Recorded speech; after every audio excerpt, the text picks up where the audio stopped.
If you don't want to write O1C, Intro to Human Factors, in your notes again, that's okay. I'd probably put in part 3. It's up to you. Just for fun, I found a video of an airplane doing crop dusting and a video of a helicopter doing crop dusting. Would you rather watch these kind of videos at the beginning or at the end? I have one comment for beginning.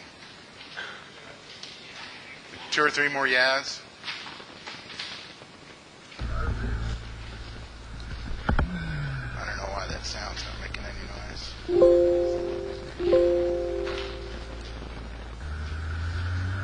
So this guy's got like a helmet camera on. That's looking out the window. Must be already loaded up full of chemicals. Chemicals. Take on to the runway. Yeah, it's not good to breathe the chemicals. Yes, the pilot's really flying that low. Crop dusters get to fly that low. They fly low enough, they got to dodge. They have to dodge. See, they're going under the power line there. I got to ride your crop duster one time. Woohoo! It's better than any roller coaster I'd ever been in.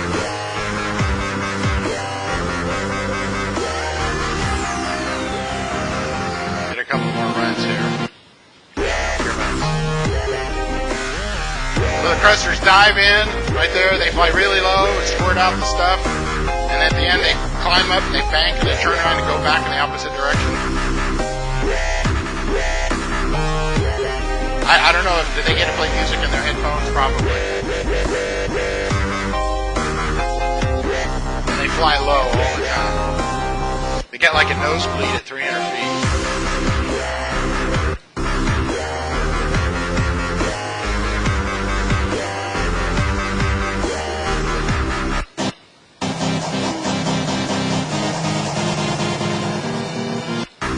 They also get into accidents a lot because you try really, really hard not to hit trees and stuff. Okay, that's enough. Let's look at a helicopter doing crop dusting. I've got something for you, something special. You know what this is right here? This is the chapter list of my new book that I'm writing.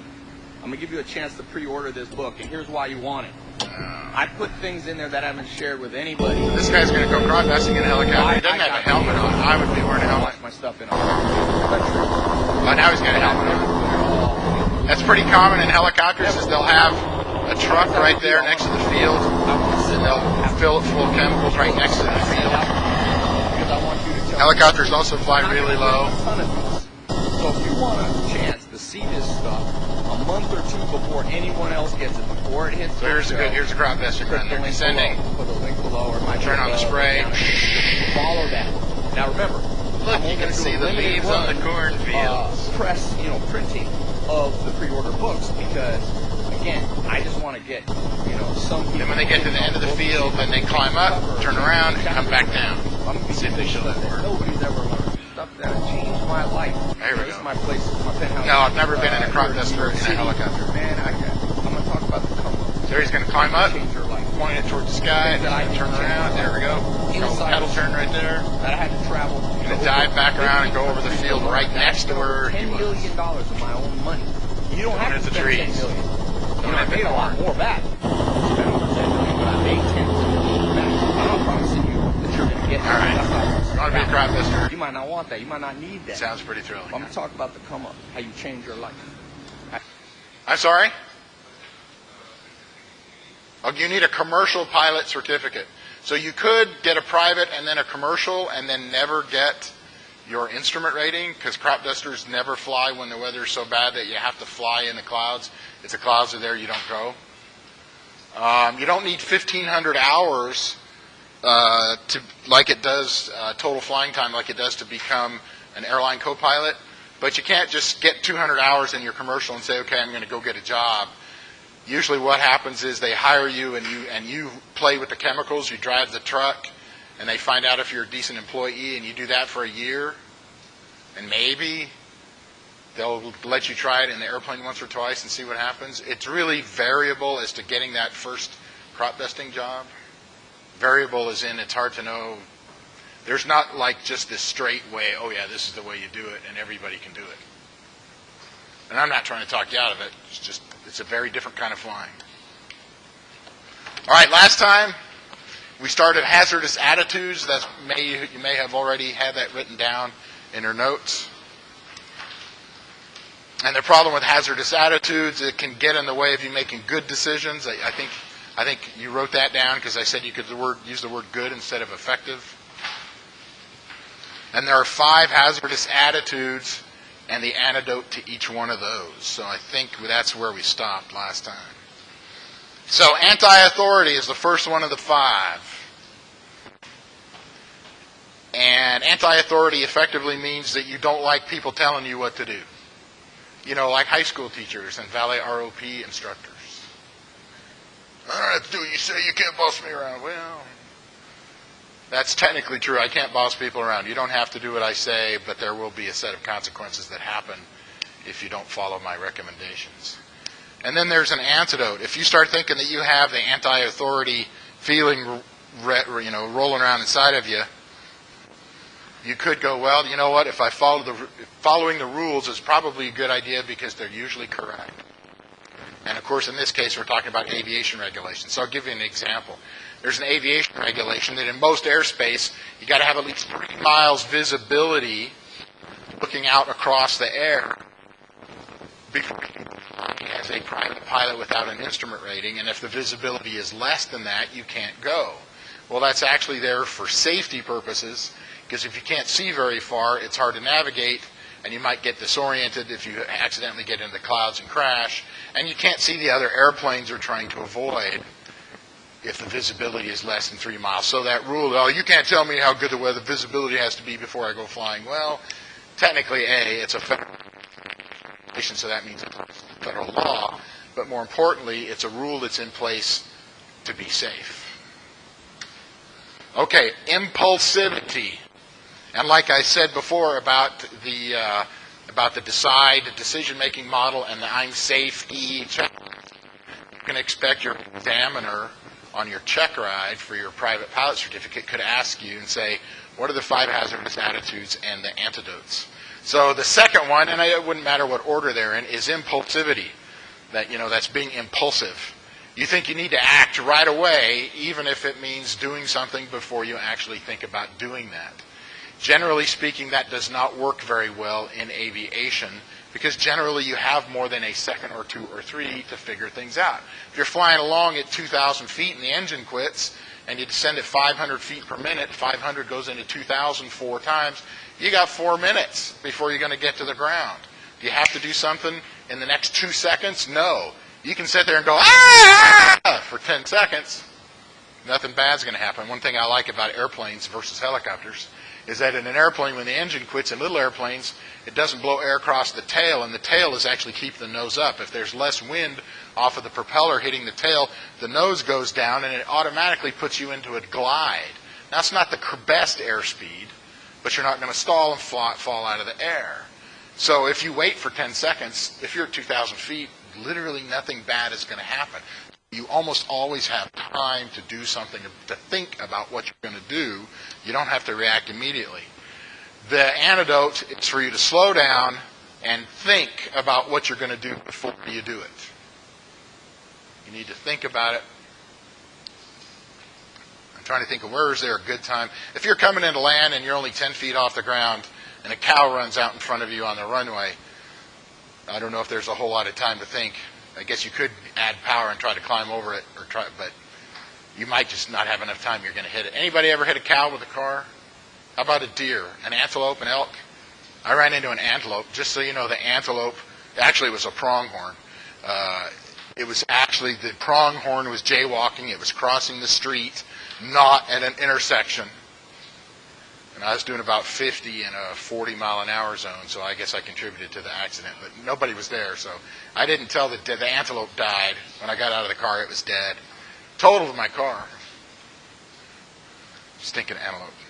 All right, so impulsivity, you feel like you got to do something right away, even though you haven't thought about it. And what's the antidote? Slow down and think before you do anything. So here's our third one. Invulnerability. Invulnerability. Invulnerability is where you think that nothing bad is going to happen to you. And this is very common because of the hormones in your body, like if you have testosterone, and because of your age and your brain development. And in the United States, let me ask you a question. So who gets recruited into the United States Marine Corps?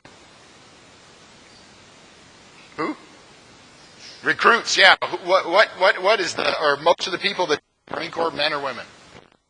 Men, okay. What age are most of the people that when they join the United States Marine Corps? Right out of high school, they're 18 years old.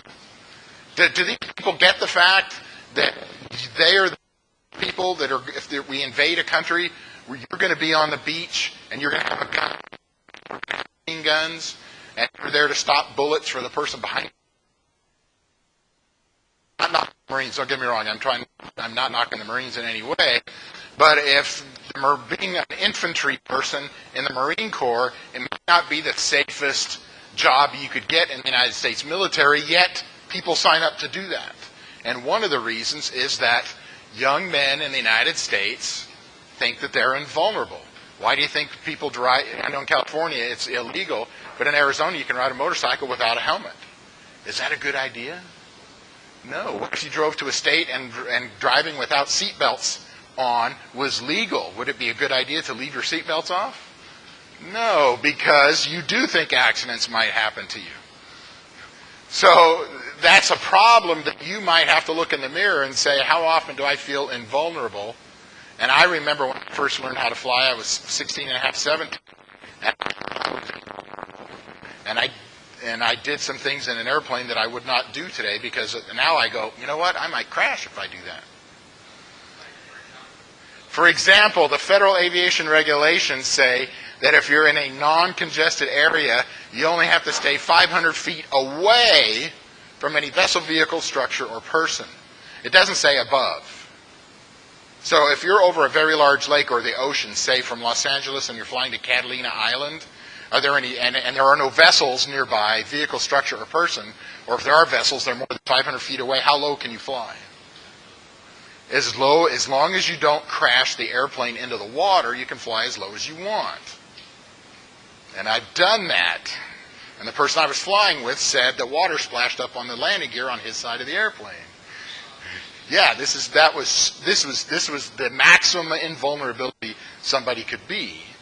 Nowadays, I go, one little puff of air or one little change in me holding onto the wheel, and we'd have hit the water and cartwheeled and we'd have been dead. So my perspective, I don't feel as invulnerable as I used to. Okay, macho. So somebody correct me if I'm wrong. In Spanish, one might use the word machismo.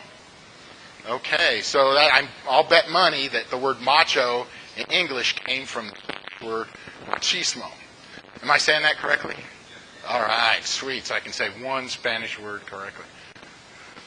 Well, probably two. There's probably another word. In any case, the FAA's definition of the macho bad attitude, hazardous attitude, is that you think you're better than everybody else and you have to prove it. There's one thing about thinking that you're an awesome person, and it's a second thing. Yeah, I know. I'm trying not to say the A word. And there's another thing about whether or not you think you have to prove it to everybody that comes along. Those are two different things. So if you have to prove it to other people, you might decide, well, I can fly better than you can. I can fly this plane upside down under a bridge. Ha ha ha ha ha, because I'm so much better than you. But hopefully the antidote, this is all the FAA stuff, the antidote is don't take chances and be a fool.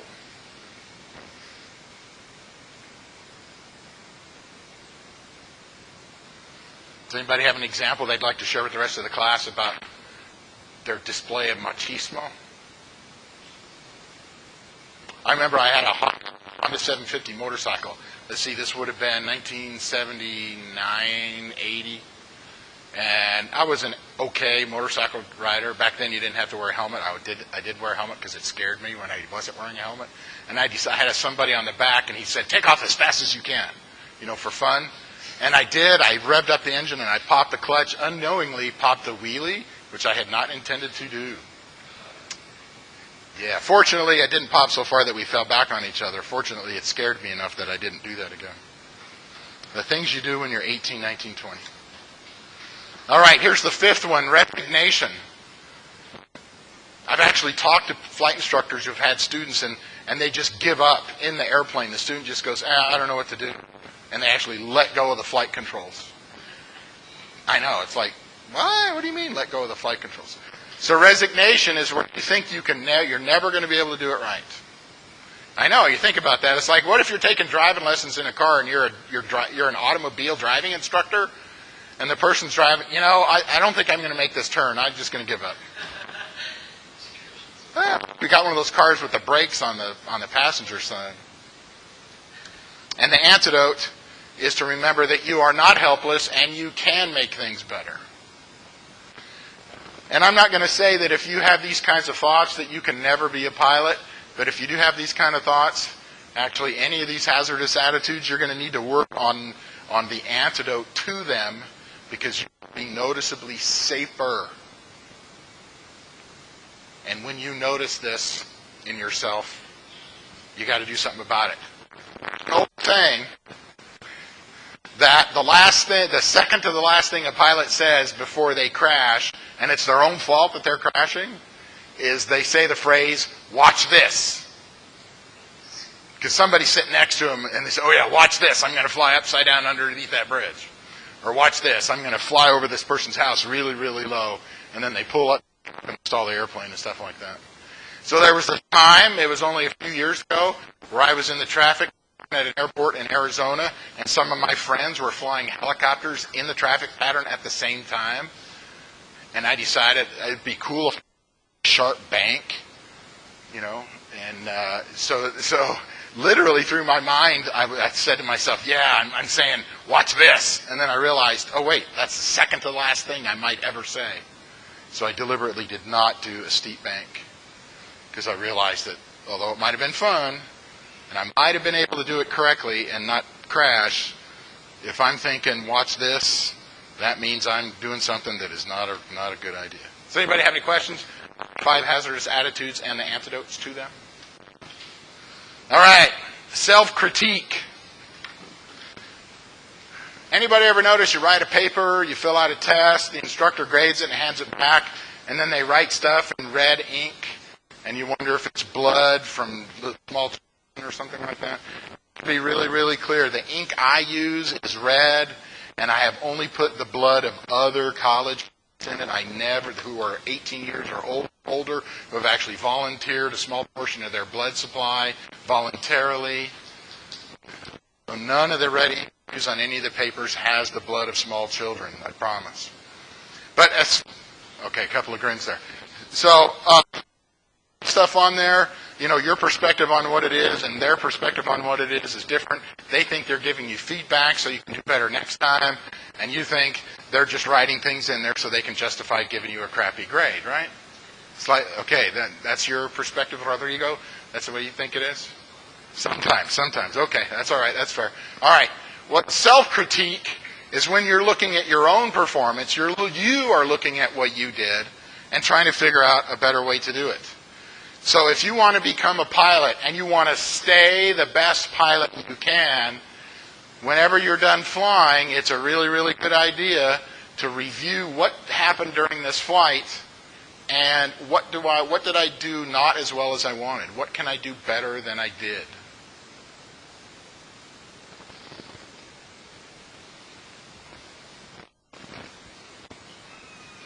Let's see. So this last Saturday, I flew to the Hanford Airport.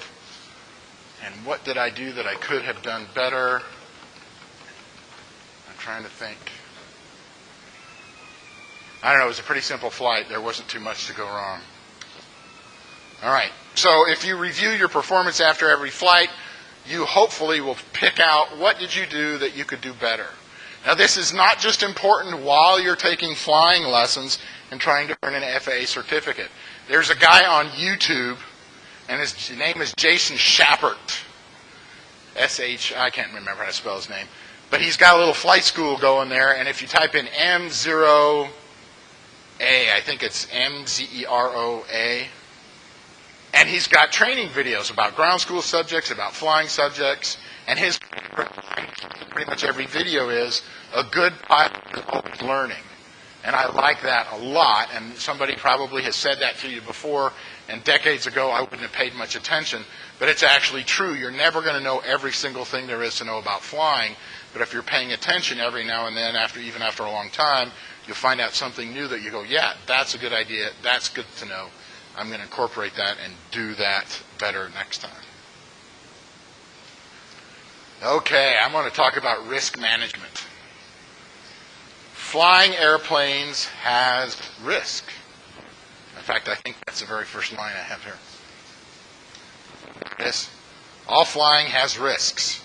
They may not be big risks, and they may not be likely to occur, but it's not zero. Shucks. Driving a car has risks. How many people die per day in the 50 states of the United States every day, approximately? How much? Yeah, per day? How much? 100,000 a day? That'd be 36 million a year. I don't think but you were right if you drop off the thousands. It's almost 100 people a day.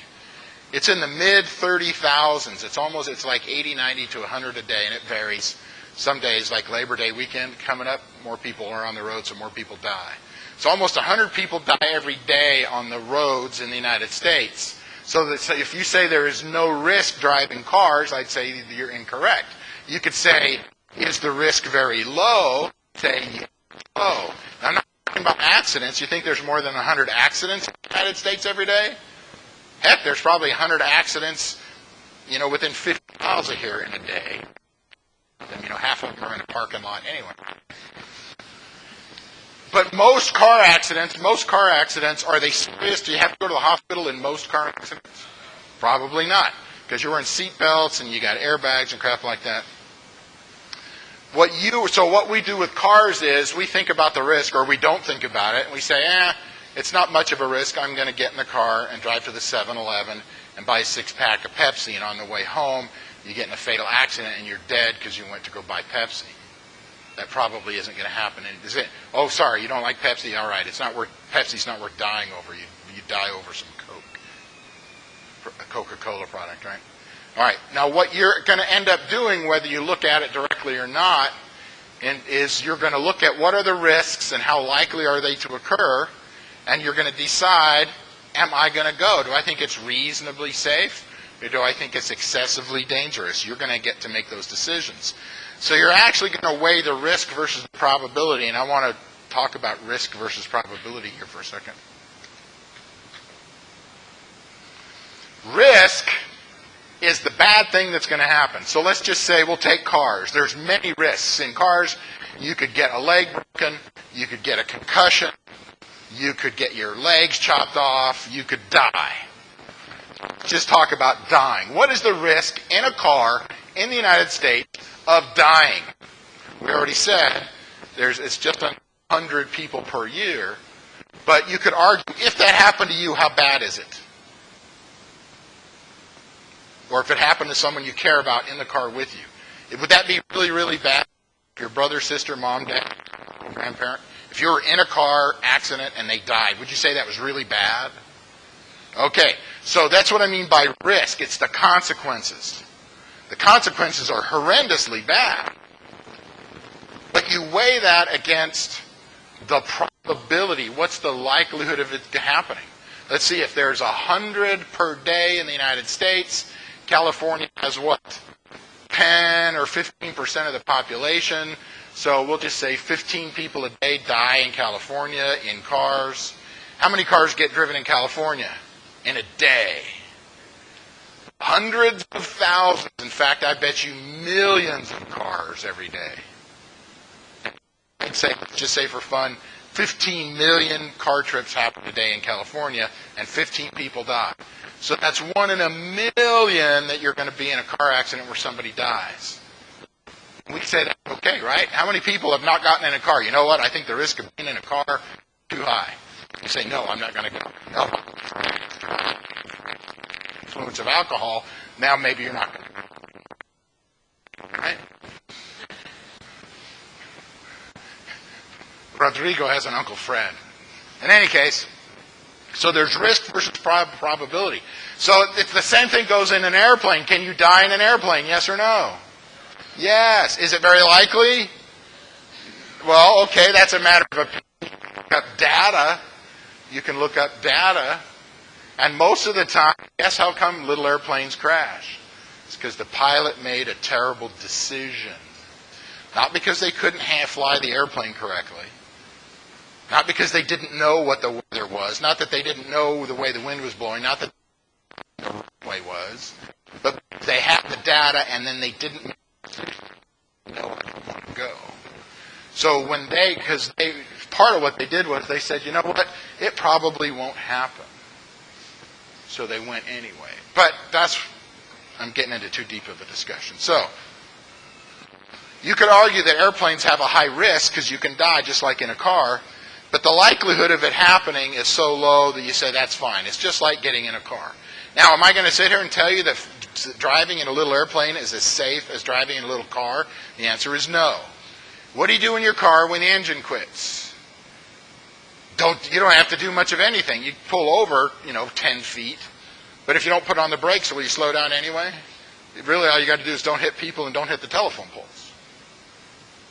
Okay, in an airplane when the engine quits, there's several things you have to do in order to keep the occupants of the airplane safe. So if the steering goes out, well, steering doesn't go out very often in a car. The brakes go out in your car. Unless you're going down a hill, it's not that big of a deal. Downshift and pull on the emergency brake.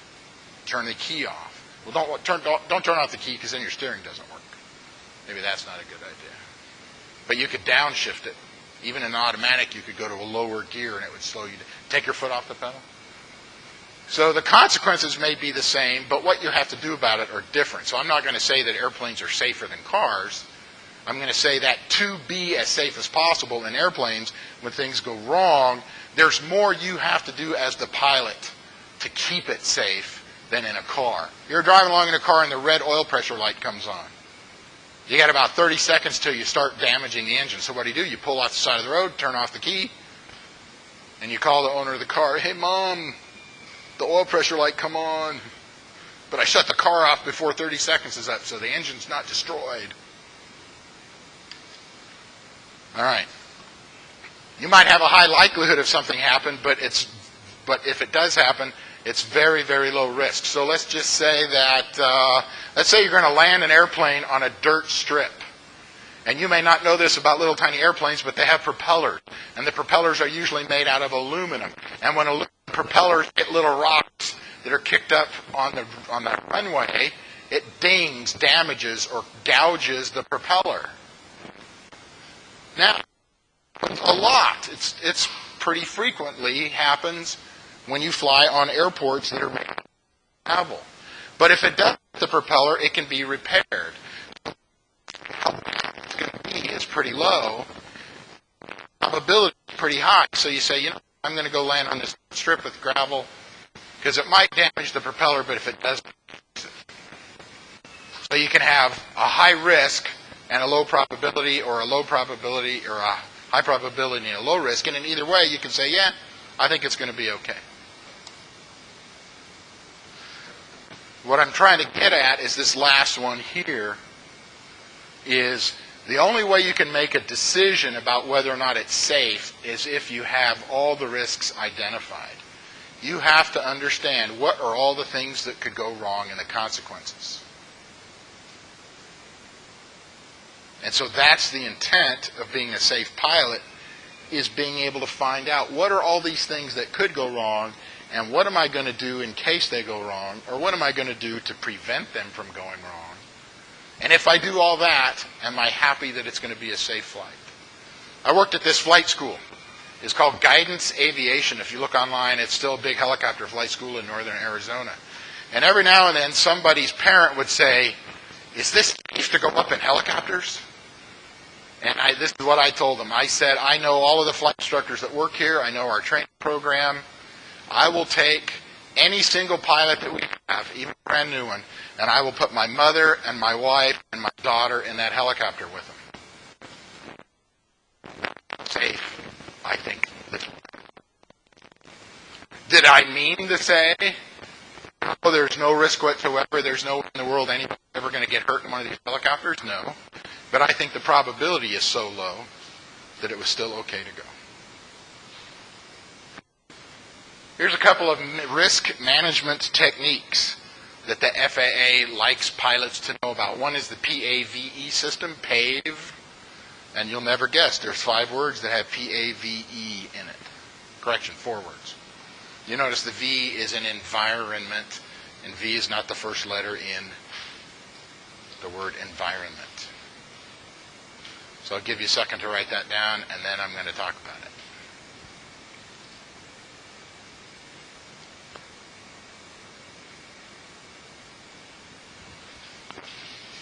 I guess I'm going to talk about it a little bit while you're writing. I don't know. Maybe you can't do 2 things at once.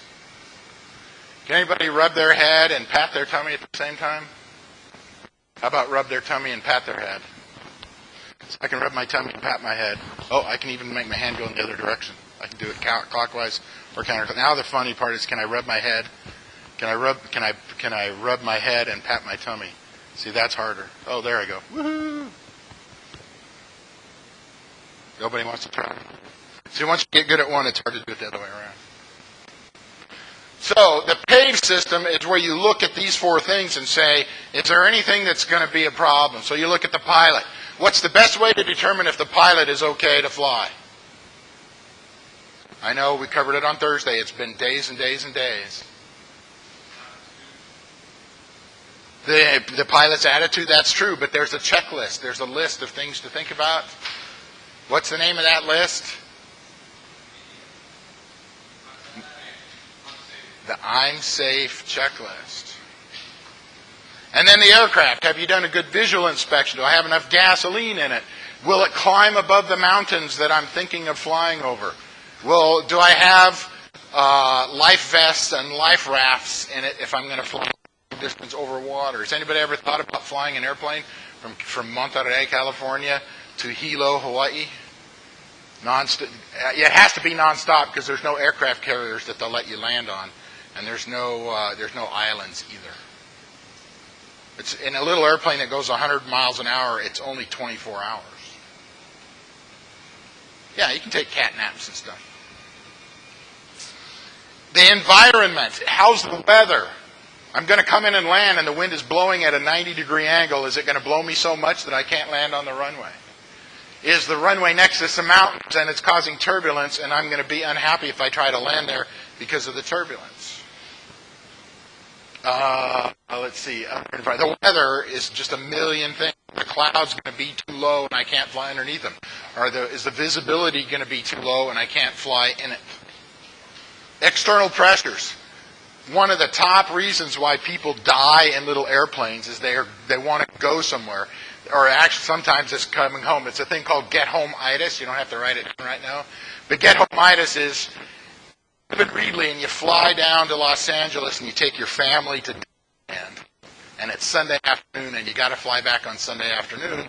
So you can work, and your kids can be at school, and the weather's kind of marginal. Maybe you'll make it, maybe you won't. Let's just say it's the overcast. There's clouds over the mountains just on the other side of Bakersfield. But you want to go anyway. You crash into a mountain just before you get to Bakersfield, coming back from L.A. That's get-home-itis, illness that makes you want to get somewhere. I remember I was going to go on a ski trip. I'd never been skiing before. So I went to Fresno and got checked out on this big 6-seat airplane for whole skis and stuff. And I got 5 other people to go with me, and we're going to take off from Fresno early in the morning, fly across the mountains, and land at Mammoth Airport, which is right near a ski resort on the other side of the Sierra Nevadas. And I got up in the morning and called the weather and asked for NOTAMs, notice to airmen, and their runway was closed at Mammoth because it was iced over. So I didn't get to decide, but in any case, that was the environment. I guess if the weather had been marginal and I had to decide, should I go or should I stay, that would have been an external pressure. Are you flying for money? Are you getting paid? Are you flying for an airline and the boss, the company wants the flight to go, otherwise it loses money? That's an external pressure. There's also the 5P system. You know what I find interesting? Has anybody counted the urinals in the bathroom, in the men's restroom in this building? There are 5 urinals. You didn't know that, did you? How come I'm the only person in the room that's ever counted how many urinals there are? And I saw this, and I thought, how many places can you go pee in the men's bathroom? It's actually more than 5 because there are toilets. But there's 5 urinals. Okay, all my pee jokes aren't working. So I'll let you write these down. Pilot, passengers, plane, programming, and plan. Oh, one more. There we go.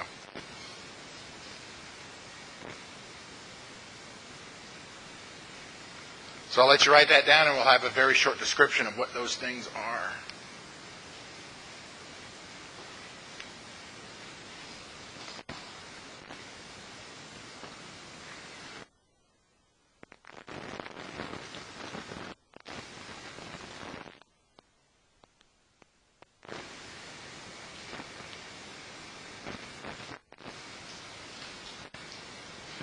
So, of course, we talked about pilots, but we didn't talk about passengers. So if we're talking about risk management, passengers, any. Can the airplane actually handle, if I'm flying a little airplane, am I putting such a big weight of passenger and their luggage that the airplane can't get off the ground or it can't climb high enough to get over the mountains?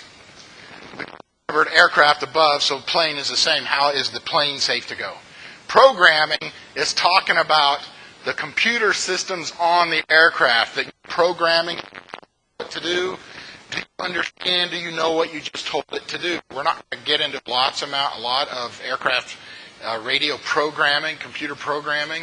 And I don't mean we're actually writing code. We're just punching buttons and tell it, I want to fly from point A to point B and then climb to 10,000 feet and then climb to point C and then climb to point D and then descend here and do all these things. And is it actually, did you punch in the numbers? And then you have, is it actually doing what I told it to do? Plan is, here's my, I want to take off, I'm going to climb to this altitude, miss these mountains, do I need oxygen if I'm at this altitude? Can my airplane land at the runway I'm going to? Can I get gasoline after I'm there? So we're still arguably looking at all the other things, same things as in the PAVE system, we're just calling it a slightly different set of words. Now granted, what I would suggest is you pick one of these and say, okay, when I'm trying to assess or decide or manage a flight, you would just pick one of them and try to follow it. Have I lost anybody so far? I know this is all thrilling stuff. That's a joke.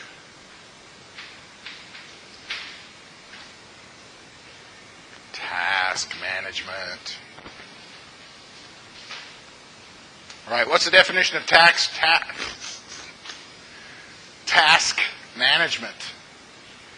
Prioritizing actions so everything gets done well. Not so everything gets done, but everything gets done well. My mother was a high school English teacher, so I can't get things done good. Because then my mother would find out, and then she would shake a finger at me. She tries really hard not to be a grammar fascist. I told her not to say grammar Nazi anymore. But fascist, it's okay to use the word fascist. Has anybody here ever looked at it? Yeah, me neither. All right. So, multitasking. Who has not heard of the phrase multitasking? Does anybody want to hazard a guess in front of all the other students and define what is multitasking? Okay, nobody said they hadn't heard it. Is anybody willing to say they know what it is? Say that again. Yeah, it's more than one thing at the same time. Man, they've done actually done studies, and the answer to this question: can humans multitask well? And the answer is no. What people can learn how to do is to do one thing for 5 or 10 seconds and then stop. And then do a different thing for 5 or 10 seconds, and then stop, and then go back to the original thing and pick up where they left off, and do that for 5 or 10 seconds and stop, and then do for 5 or 10 seconds the other thing that they stopped, and they start up on it again. And one of the tests I saw them do was they had put people in a car talking on their cell phone, hands-free, in California, and they had them driving through an obstacle course, and then they were talking to them on the phone, had them starting to do very simple mental math. And they would, do more and more problems, but they found that when that person was talking and trying to figure things out, they started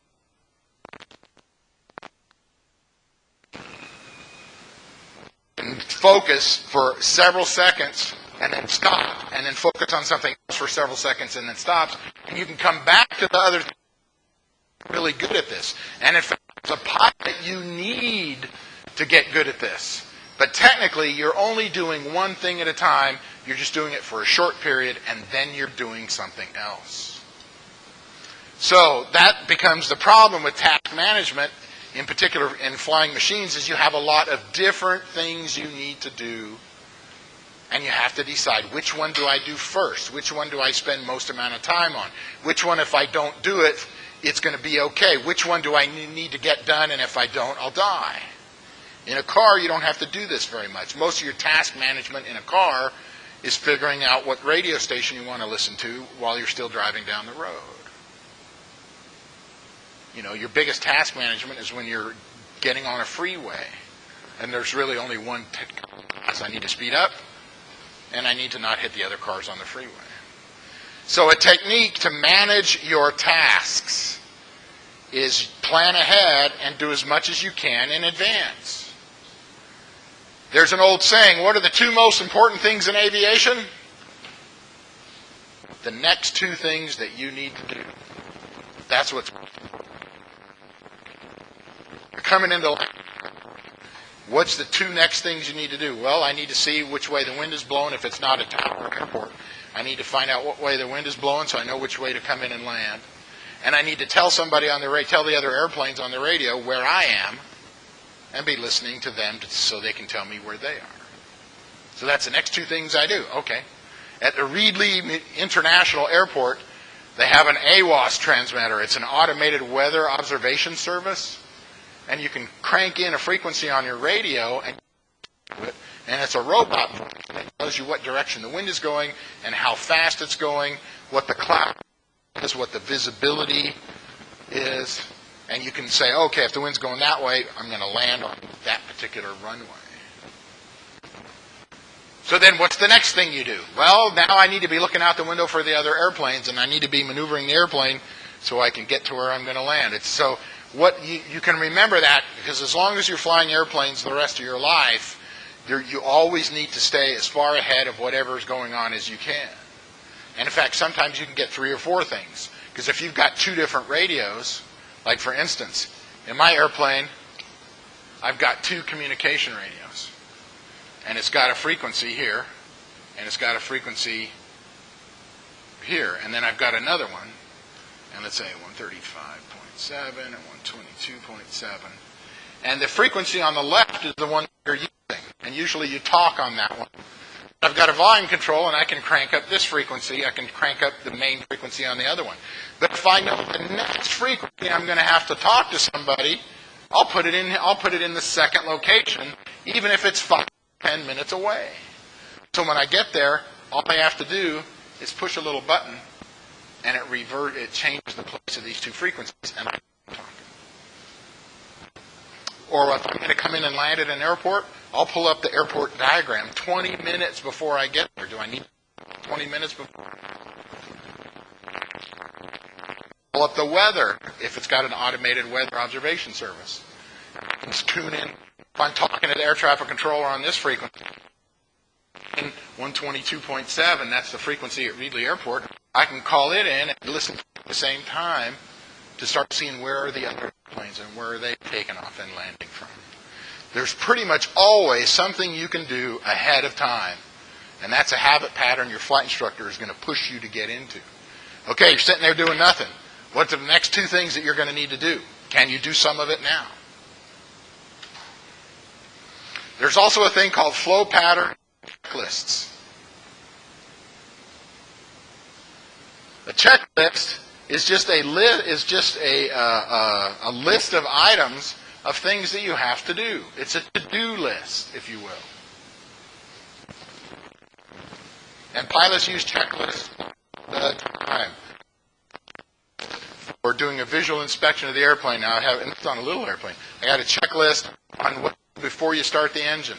I have a checklist what you do right after you start the engine. I have another checklist you do just before you take off. I have a checklist what to do when you get after you take off.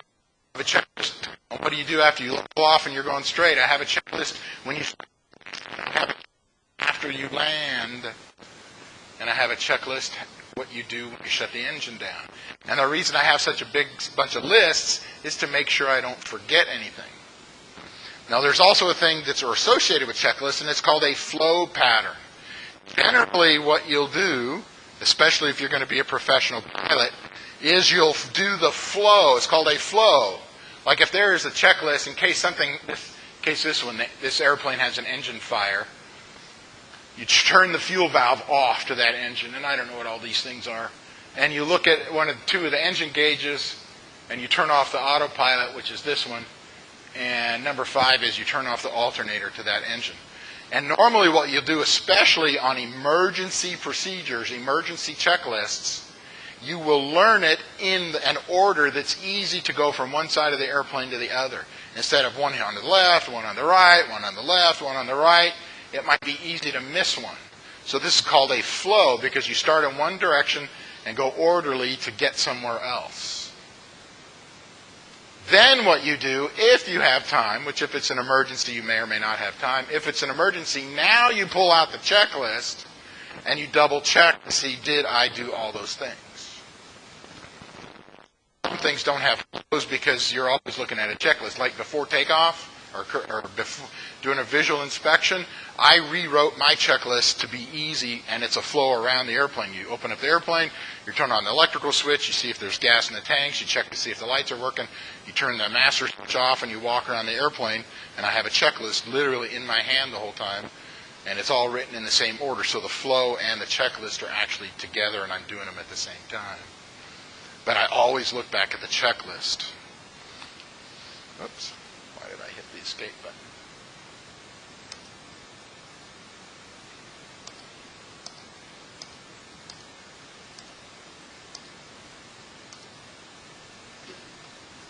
All right. What does the real time say? 15 after, so 2:25 back in here, and the homework's due in 10 minutes. Don't worry, I'll remember to ask for it. And we're going to take the quiz from last week.